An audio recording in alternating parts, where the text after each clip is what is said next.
y el tema de la ciencia, ¿no? Y justamente la que inicia este tipo de problemas vendría a ser la filosofía analítica, también llamada filosofía del lenguaje, desarrollada por un pensador austríaco-alemán llamado Ludwig Wittgenstein, ¿cierto? Ya, ¿qué es lo que sostiene en líneas generales? Bueno, la pregunta sería, ¿no? ¿Por qué este pensador quiere analizar el lenguaje? ¿Por qué reflexiona y analiza el lenguaje? Porque a través del lenguaje el ser humano expresa conocimiento. El lenguaje es el vehículo o el instrumento para expresar conocimiento. Por ejemplo, cuando tú dices los metales se dilatan con el calor, ¿no? Estás expresando un conocimiento a través de un enunciado lingüístico, ¿no? El lenguaje, una expresión lingüística. Entonces, por eso se hace necesario, para analizar el conocimiento, es necesario también analizar el lenguaje. Los términos que empleamos, ¿no? Los conceptos, las palabras que utilizamos, ¿no? Deben ser precisos, deben ser, ¿no es cierto?, exactos. Entonces, la idea es esa, ¿no es cierto? Se busca analizar el lenguaje porque el lenguaje es un vehículo, ¿no? El lenguaje es una herramienta, un vehículo para expresar conocimiento, ¿ya? Ahora, este pensador tiene dos grandes periodos en su filosofía, ¿no? El primer periodo vendría a ser el giro lingüístico y el segundo periodo se le llama el giro pragmático, ¿no? ¿Qué es lo que sostiene en este primer periodo? ¿Qué es lo que afirma o plantea? Sostiene que el lenguaje solamente tiene sentido si refleja los hechos de la realidad, ¿no? Un enunciado posee sentido si expresa hechos del mundo, hechos de la realidad. Por ejemplo, ¿no? Cuando tú dices la pizarra es verde, rectangular y plana, ese enunciado tendría sentido, porque estás expresando un hecho real, que se puede comprobar inclusive. O si tú dijeras, por ejemplo, la Tierra gira alrededor del Sol, también ese enunciado posee sentido, ¿no? Porque corresponde a un hecho de la realidad, ¿no? Del universo, del mundo. Ahora, ¿qué pasaría si tú dices Dios es el creador del universo? Ese enunciado tendría sentido. Para Wittgenstein no tendría sentido, ¿por qué? Porque no hay manera de saber si corresponde o no corresponde a la realidad, ¿no?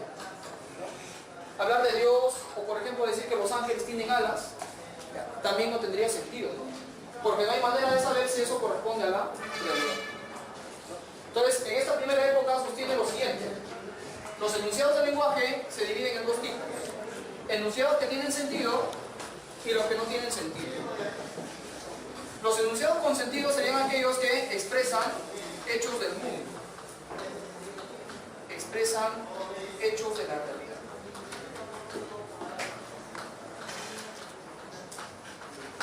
Porque según Wittgenstein, ¿cierto?, el mundo, ¿qué cosa es? El mundo es un conjunto de hechos, ¿no? Entonces el lenguaje debe reflejar o expresar los hechos. Esa sería la teoría de Wittgenstein, ¿no? Entonces, el lenguaje tiene sentido si expresa los hechos de la realidad. Por ejemplo, si tú dices, Perú no se clasificó al mundial, tiene sentido porque corresponde a un hecho de la realidad. Y encima se puede verificar, ¿no? Es verificar. Aquí es verificar.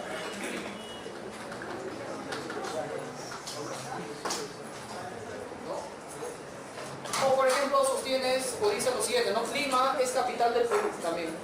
Es un lenguaje, es un enunciado que tiene sentido, corresponde a un hecho de la realidad y se puede verificar, es verificable. ¿Cómo se llaman estos enunciados? Estos enunciados que tienen sentido, que expresan hechos y son verificables. ¿Qué nombre reciben ellos? Se llaman proposiciones. Se llaman proposiciones. Son proposiciones. La pizarra es verde, es una proposición. Se puede verificar, puede ser verdadera, puede ser falsa. Es verificable, tiene sentido. Ahora, pongamos otro caso, por ejemplo, ¿ya? Por ejemplo, tú dices, la rosa es roja. Y luego dices también, la rosa es bella. ¿Cuál de los dos enunciados, o no sé si de repente se lo dos, cuál tiene sentido o cuál no tiene sentido? La primera posee sentido, ¿no? ¿Por qué? Porque expresa un hecho de la realidad que se puede observar, se puede verificar. Tú puedes observar una rosa y puedes también verificar su color. Entonces, tiene sentido. Pero ¿qué tal si alguien dice, la rosa es bella? ¿Tiene sentido, sí o no? ¿Por qué? Claro, no tendría sentido, ¿por qué? Porque la rosa sí tú lo puedes observar, pero la belleza de la rosa tú no podrías observarlo con la vista. ¿Lo podrías percibir? ¿Tú podrías percibir la belleza de algo? Lo bello, ¿se puede observar? ¿Sí o no? Cuando tú observas una rosa, observas su tamaño, su forma, su color, etc. Pero la belleza es una cuestión subjetiva que no lo puedes observar. Entonces, este juicio también, este enunciado no tendría sentido, porque no hay manera de comprobar esto de acá. Hablar de la belleza es hablar de algo que no corresponde con los hechos, ¿cierto? Otro caso más concreto, ¿ya? Más directo. Veamos otro caso. Por ejemplo, tú ves que tu amigo, no sé, José, Carlos, qué sé yo, le hace cruzar la pista a un cieguito. Entonces, bueno, alguien dice, no, Carlos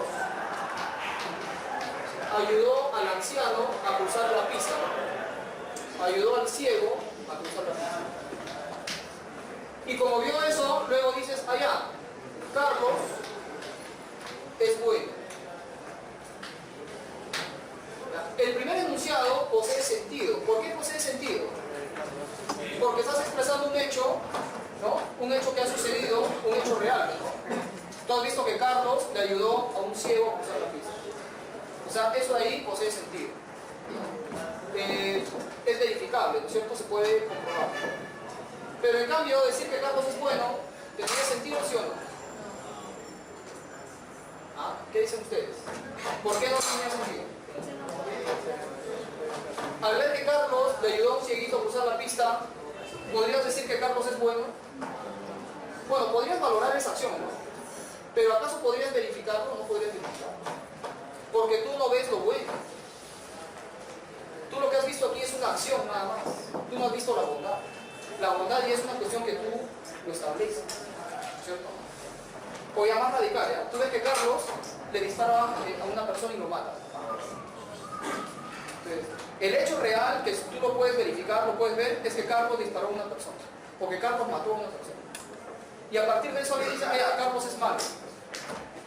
Ya. Decir que Carlos es malo no tendría sentido. ¿Por qué? Porque la maldad tú no lo puedes observar.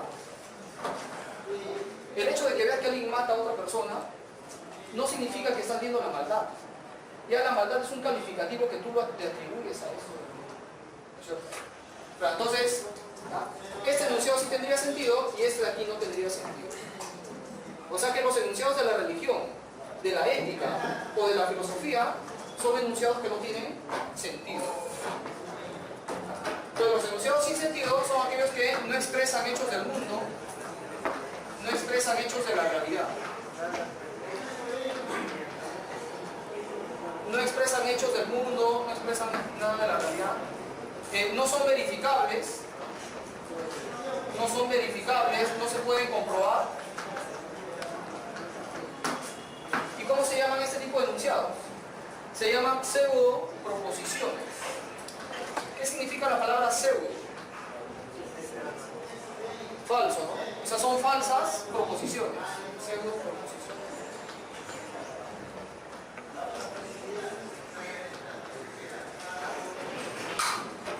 Bien, entonces, a eso se refiere, ¿no? La filosofía del lenguaje. Es un análisis del lenguaje. Ahora, estos enunciados que carecen de sentido, que no expresan hechos de la realidad, ¿no? Que no son verificables, vendrían a formar parte de la metafísica, ¿no? Para mí, todo esto es pura metafísica. Acá estaría la metafísica.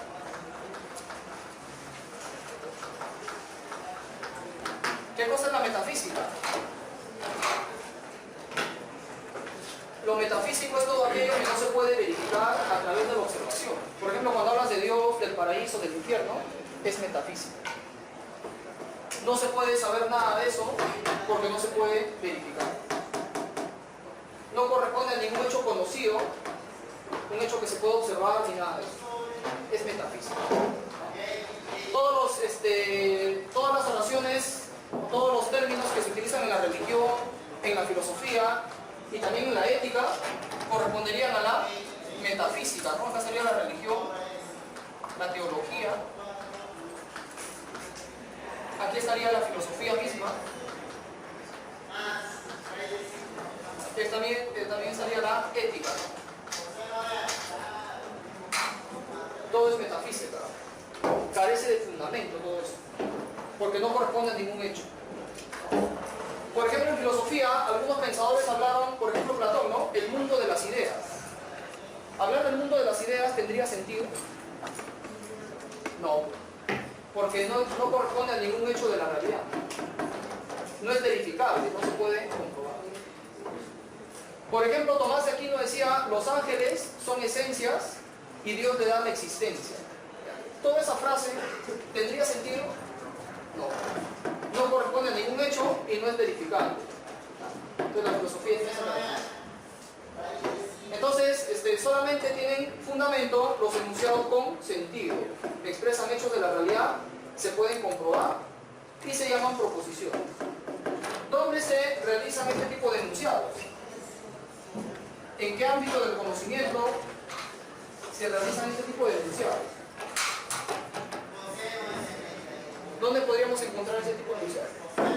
Por ejemplo, solamente en las ciencias, en especial las ciencias naturales. Estas serían las ciencias. Las ciencias naturales.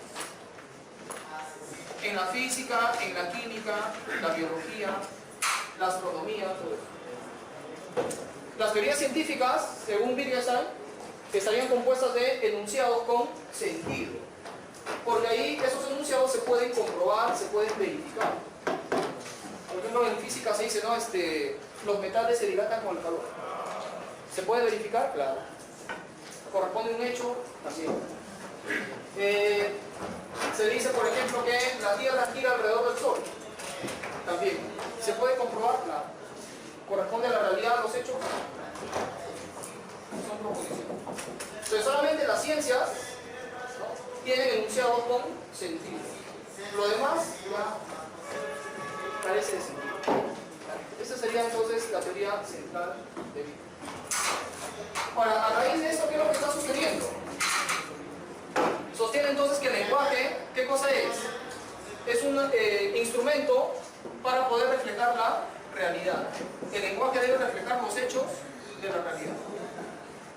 El lenguaje debe ser una especie de imagen de la realidad, una imagen del mundo, o una figura del mundo, dice. Entonces, el lenguaje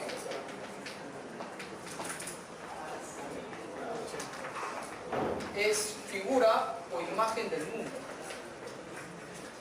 porque refleja la realidad, corresponde a la realidad, corresponde a los hechos, corresponde a la realidad. Es una imagen, es una figura, es un reflejo de la realidad. Cuando tú dices la pizarra es verde, rectangular y plana, ¿qué estás haciendo? Estás reflejando la realidad. Tu lenguaje es un reflejo, es una imagen de esta realidad. Y a eso también Wittgenstein le llama con el nombre de isomorfismo, ¿cierto? ¿Qué cosa sería el isomorfismo?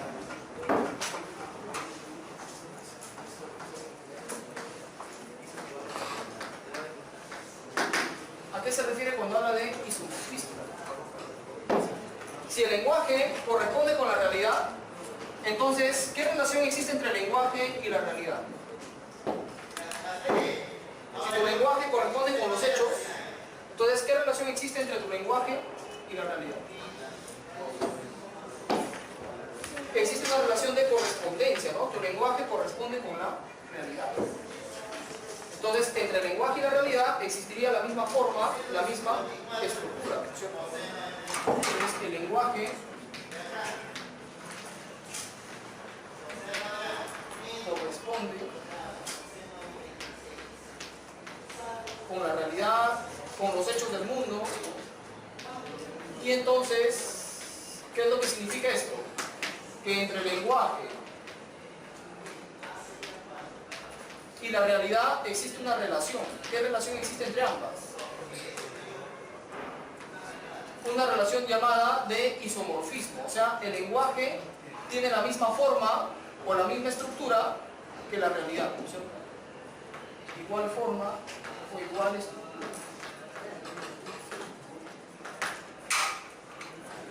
Entonces, esa sería la tesis de Higgins. ¿Y dónde se logra plenamente esta relación de isomorfismo entre lenguaje y realidad? ¿Dónde se logra? ¿En la religión, en la filosofía, en la ética? ¿Dónde sería entonces el campo? En las ciencias naturales. Acá se da esa relación plena, ¿no? Entre el lenguaje y la isomorfismo. Entonces, solamente de esa manera el lenguaje tiene sentido, cuando es una imagen o un reflejo del mundo. De lo contrario ya carece de sentido. Entonces, de acá que se podría derivar como conclusión. Fíjense, dice lo siguiente, ¿no? Por ejemplo, de temas religiosos, de temas místicos, no se puede decir nada. Porque el lenguaje solamente sirve para expresar conocimientos del mundo, ¿no? En cambio, lo religioso, lo místico, no corresponde al mundo, ¿no es cierto? Entonces, el lenguaje no puede expresar nada de eso. Entonces, acerca de lo místico, acerca de lo religioso, nada se puede decir. Por ejemplo, si a él le preguntas, ¿Dios existe o cómo es Dios? Él te diría, de Dios nada se puede decir. ¿Por qué? Porque no se puede conocer. No es algo que se pueda conocer. Entonces, de lo desconocido no se puede hablar nada, ¿cierto? Y dentro de lo desconocido estaría lo religioso y todo eso, lo místico. Por ejemplo, si le preguntarías, ¿existe el más allá, la vida después de la muerte y cosas como esas? Te diría, nada se puede saber de eso, por lo tanto nada se puede decir. De lo que no sabes, nada puedes hablar. El lenguaje solamente sirve para expresar lo que sabes, o sea, conocimiento. Entonces, a partir de esto llega a una conclusión final. ¿Cuál será el papel de la filosofía en este contexto? En medio de este planteamiento, ¿para qué sirve entonces la filosofía? Si ahora son las ciencias las únicas que deben hacer teorías y explicar la realidad, porque el lenguaje de la ciencia tiene sentido, expresan hechos y es verificable, entonces la filosofía ¿para qué sirve?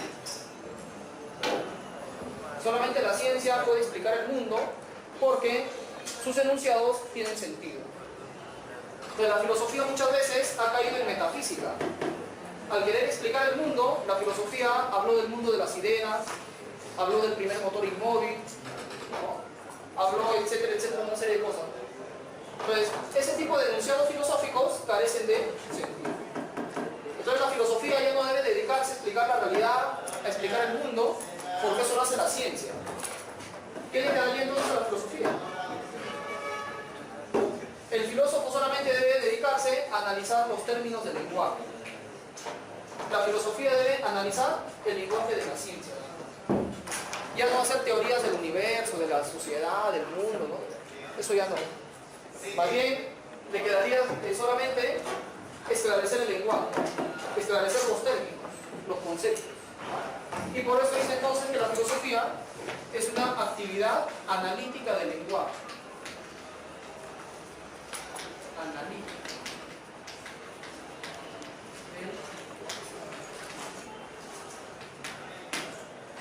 ¿Cuál es su finalidad? Su finalidad es esclarecer el lenguaje, esclarecer los términos, las palabras, los conceptos.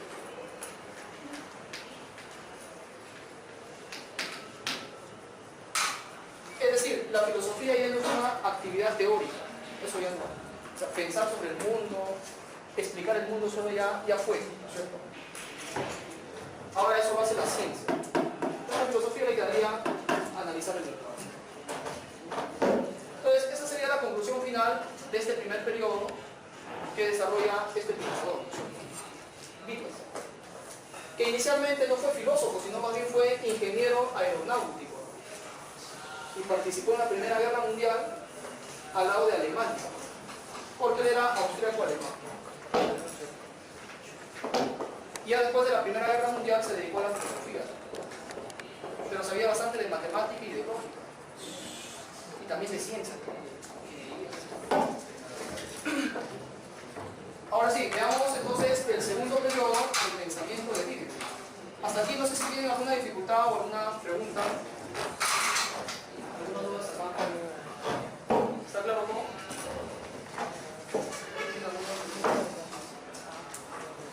Sigamos. Bien, pasemos a ver el segundo periodo del pensamiento de Heidegger. En este segundo periodo, este pensador muchas veces, en algunos casos, o bueno, casi en todo, se va a corregir, se va a autocorregir. Va a decir que el lenguaje solamente ya no tiene sentido, no solamente tiene sentido cuando expresa la realidad, sino también, ¿no?, el sentido del lenguaje depende del uso y del contexto.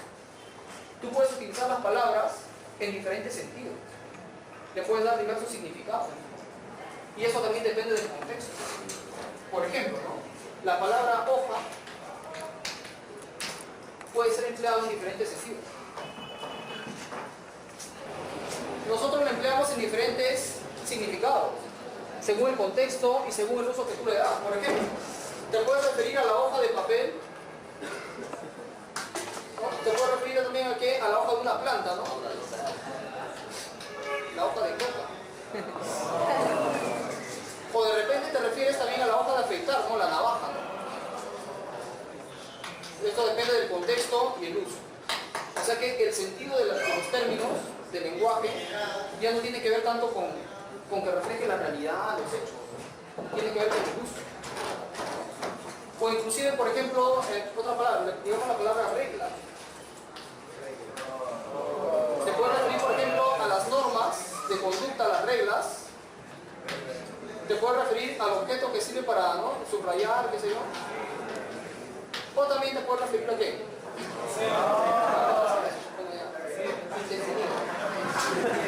Diferentes usos del término regla. Y así sucesivamente, ¿no? Entonces, la tesis central de este segundo periodo es la siguiente. El lenguaje es una herramienta que sirve para el uso, ¿no?, el uso que le damos nosotros. Entonces, el uso y el contexto determina el sentido del lenguaje. Ya no es la realidad la que le determina, sino ahora es el uso y el contexto.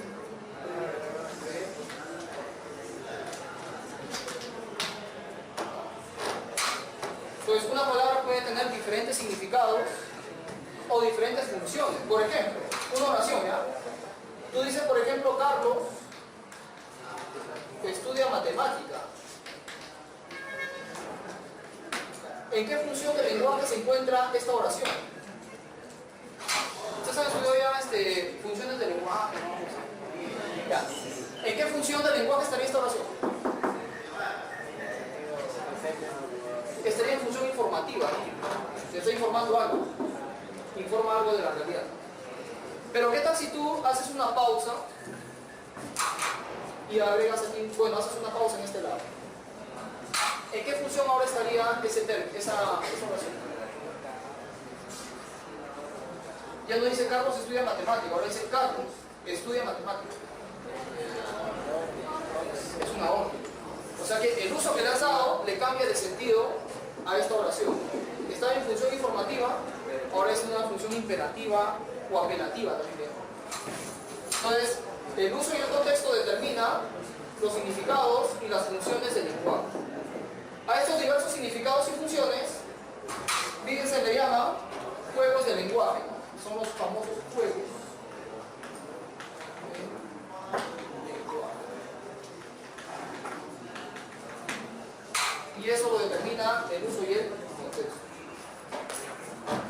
Por ejemplo, imagínate la siguiente situación. Digamos que tú estás comiendo un helado, ¿no es cierto? Y en eso tu enamorada te llama al celular. Y en eso tú contestas y por hablar con ella, tu helado empieza a derretirse. Entonces tú le dices, ¿sabes qué? Espérame un segundo que se me chorrea el helado. Tú le dices, espérame un segundo que se me chorrea el helado. dice, oye, pero ¿qué te pasa? ¿Qué es lo que tienes, no? Y tú dices, no, en serio, se me chorrea el helado. Ya, acá ¿qué está pasando? El uso que le estás dando, el uso que tú le estás dando a la frase, tú le estás dando un sentido real, ¿no es cierto? Pero tu enamorada lo está interpretando de otra manera. ¿Por qué lo interpreta de otra manera? Porque se encuentra en un contexto diferente y también le está dando un uso disfrutado. Tiene la mente sucia. Entonces, serían juegos de... Y así sucesivamente, ¿cierto? Nosotros podemos cambiarle de sentidos a las frases, a las oraciones, a los temas. O sea que aquí el lenguaje es una herramienta para que lo uses de acuerdo a tu contexto, a tus necesidades. Pero también entiende que el lenguaje es una herramienta.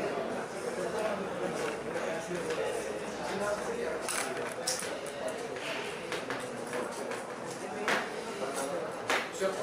El lenguaje es una herramienta. Ahora, hay que señalar lo siguiente.